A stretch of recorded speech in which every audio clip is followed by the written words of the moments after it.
I have a mother who lives alone. Contemplating her circumstances, I approached my husband about the idea of living closer to my mother's house. However, he flatly retorted, "We are not moving near your mother's house. We should live with my parents instead." I was shocked. He just disregarded my feelings and tried to impose his will. With a deep sense of frustration, I decided to take matters into my own hands. My name is Isabella. I'm 30 years old. I live with my husband, Mark, and our 2-month-old son, Chris. Mark and I work at the same company. Although we are in different departments, we often work together on projects, and we share a number of acquaintances. We had a grand wedding celebration with our colleagues, and I was determined to make our married life a happy one. Initially, Mark and I lived in his apartment. However, as it was quite cramped, we decided to move. We wanted to have a child eventually, so we agreed to move into a larger apartment and consider buying a house later on.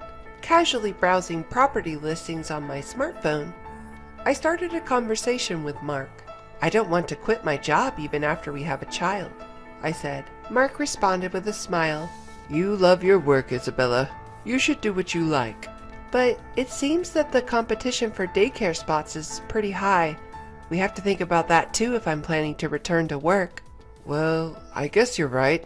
We'll figure it out somehow," Mark nonchalantly replied, fiddling with his smartphone. I then decided to bring up an idea that I had been contemplating for a while. "You know, there's something I've been wanting to talk about," I began. "Oh? What is it?" he asked. "I'd like us to live closer to my mother's house, just in case something happens." "Why would we do that?" he inquired. "Well, you know my father passed away a few years ago, so my mother is living alone now. I want to be able to rush over if something happens." "Your mother seems fine. There's no need to worry about that now." "Well, yes, but I think it's better to have someone close by who can support us when we have a child." His response was noticeably reluctant. I tried to persuade him further. "If it's just the two of us raising the child, it could be quite difficult, right? If my mom is nearby, I believe it'll ease your burden," I insisted. "Nah, I can't do that," he countered. "What? Why not?" "Because if we live near her mom, we'll have to see her often. That would be stressful." "I understand your concern, but I promise I'll try my best not to burden you." "When we have a child, you won't be able to work for a while, which means we'll be living on my income alone, right? So why should I have to deal with the extra stress?" "Well," in response to my silence, he coldly stated, "We're not moving anywhere near your mother's house." "But," I protested. "After giving birth, you won't be able to contribute to the rent or the living expenses, right? Yet, you're the only one thinking about what's convenient for you. Don't you think that's a bit selfish?"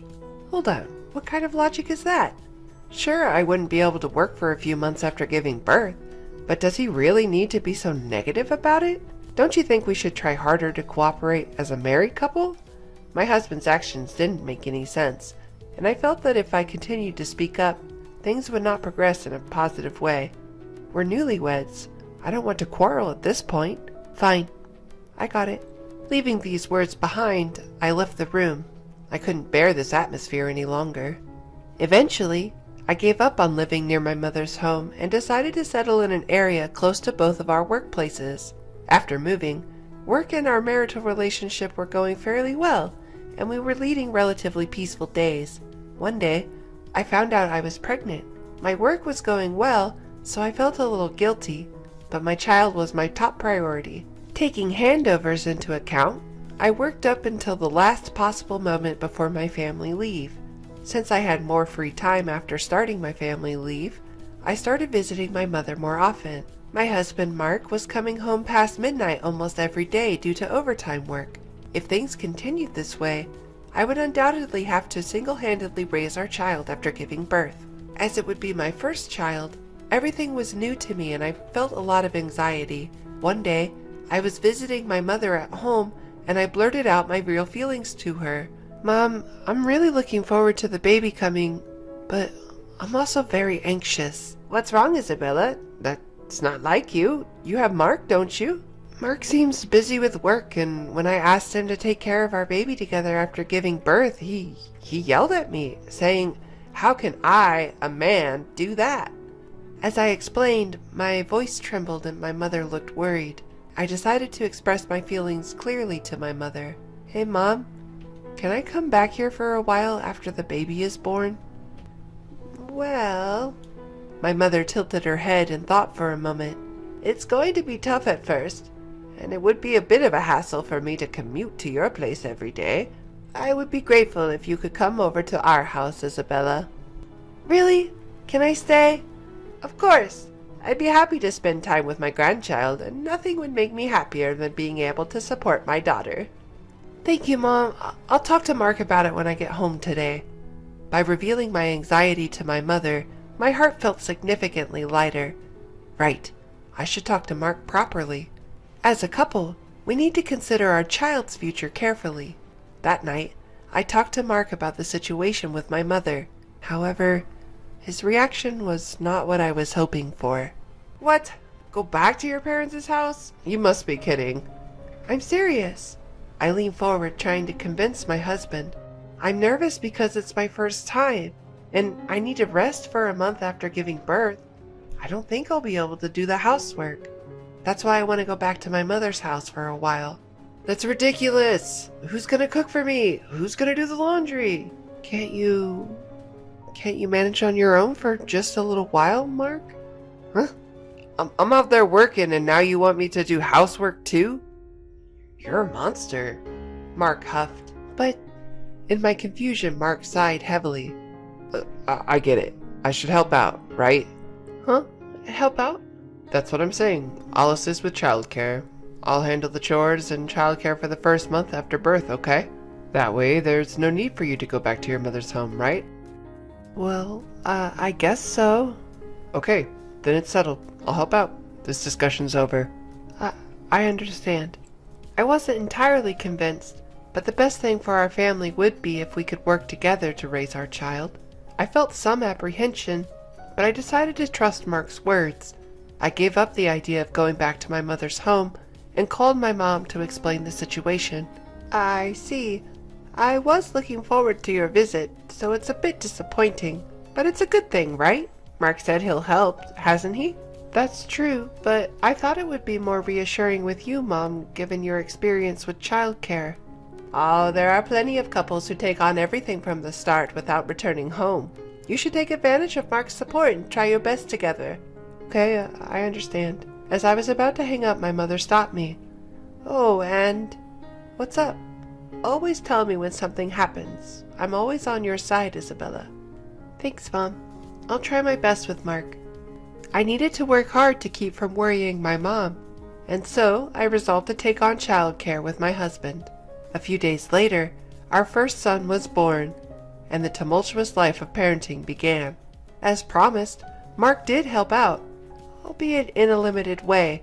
His involvement amounted to doing some light shopping after work and taking out the garbage, tasks I had managed. However, Mark was stubbornly hands-off when it came to childcare. He had never changed a diaper or even made a bottle. I was tired from the unfamiliarity of childcare and had no energy to complain. This kind of parenting life continued for about 2 months. One evening, after putting our son to bed and returning to the living room, Mark arrived home. "I'm home." "Welcome home. I'll start making dinner, so just wait a bit." "What? At least keep something ready to heat up. You're not good at managing things, are you?" "Well, what can I do? Our little Chris just fell asleep." It's been 2 months and you still can't get him to sleep properly? Never mind. I'll go take a bath first. Have dinner ready by the time I'm out. With that, Mark left the room. What was that about? Who does he think he is? Why does he demand perfection from me when he doesn't contribute to childcare at all? My irritation built, and I wanted to throw something, but I couldn't wake up Chris, who had just fallen asleep. I held back my anger. 30 minutes later, without saying a word, Mark started eating his dinner right after he got out of the bath. As I stared at him, shocked by his behavior.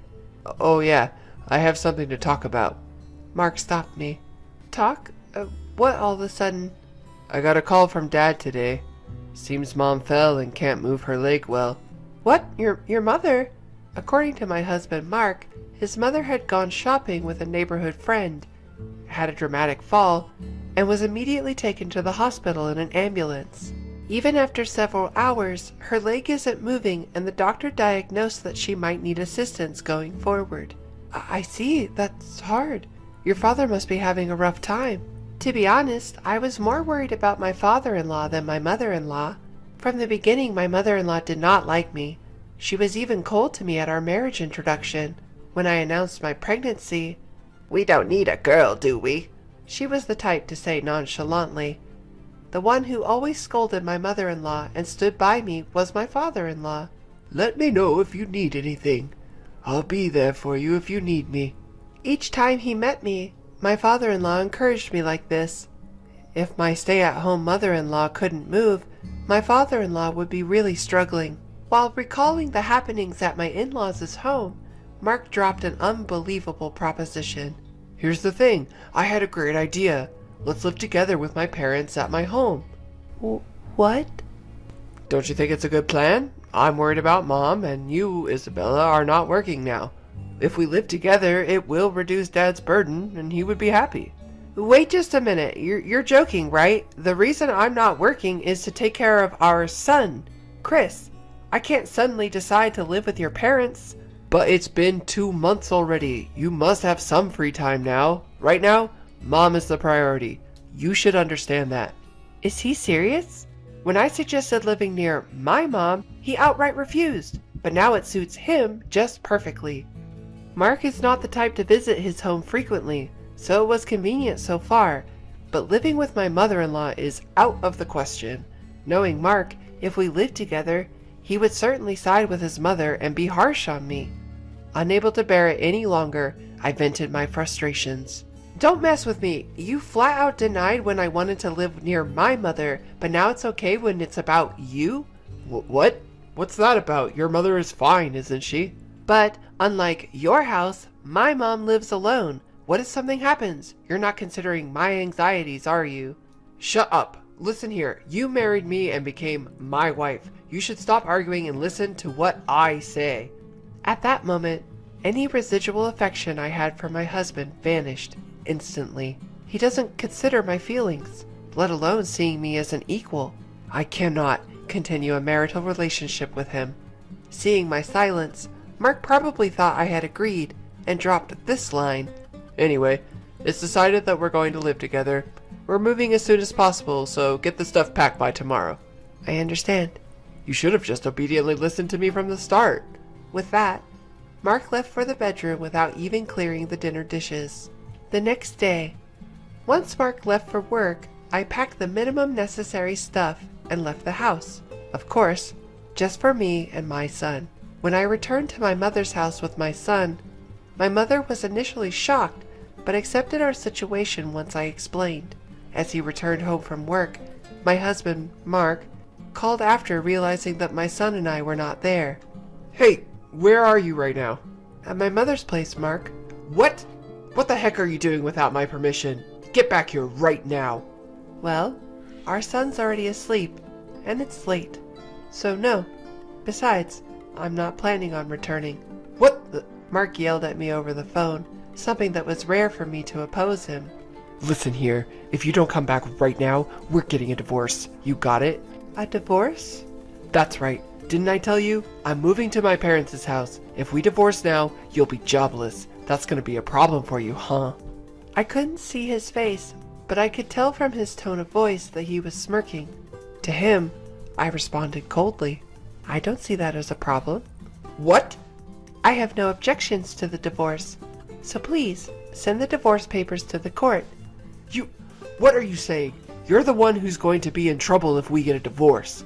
Maybe he thought that if he provoked me with a blaming tone, I would listen to him. I was thoroughly disgusted by his naive thinking. If you want to move to your parents' house, go ahead. I won't. What? You think you could just do that? I don't need your permission. After all, we're getting a divorce. Why should I listen to what a stranger has to say? Who do you think you are talking like that? My patience with Mark, who still looked down on me, had reached its limit. Enough is enough. Who the hell do you think you are? How much more do you have to belittle someone before you're satisfied? I didn't get married to become your slave. Stop treating women like they're stupid. What's going on? Isabella, calm down. Calm down? I can't keep quiet after being belittled this much. If we can't support each other as a couple, then I don't need a man like you. Divorce? I'd be more than happy to. Live by yourself at your parents' house. Never involve me again. With that, I hung up the phone. Mark kept calling persistently, but I ignored all of them. Then he started to send me disturbingly affectionate texts. Isabella, I can't live without you. You don't have to live with my parents. Please come back. I understand. Let's live with your mother, just the three of us. 1 month later, his love messages abruptly stopped, and he unexpectedly agreed to the divorce. It was all thanks to my father-in-law. When Mark complained about the situation to him, he ended up getting scolded instead. Listen, Mark, you can't just impose the idea of living together on someone. But Dad! Oh, shut up. You need to learn more about the world, and that's why Isabella left you. It's pitiful. My stern father-in-law, after scolding my husband, instructed him to proceed with the divorce. My husband, unable to defy his father, grudgingly agreed to the divorce. I filed the divorce papers that were mailed to us, and we were officially no longer a couple. Afterwards, I received an apology from my father-in-law. Isabella, I'm truly sorry. My foolish son must have caused you trouble, hasn't he? It's all right, sir. It's all water under the bridge now. Live your life your way, Isabella, and thank you for everything. I can't express enough the gratitude to my father-in-law, who has shown nothing but respect until the end. The woman I am today is thanks to him. As for me, I'm in the thick of it, juggling work and motherhood as a single mom. With help from my mother, I strive daily to become a better mother for my son. Being married and being a couple doesn't guarantee happiness.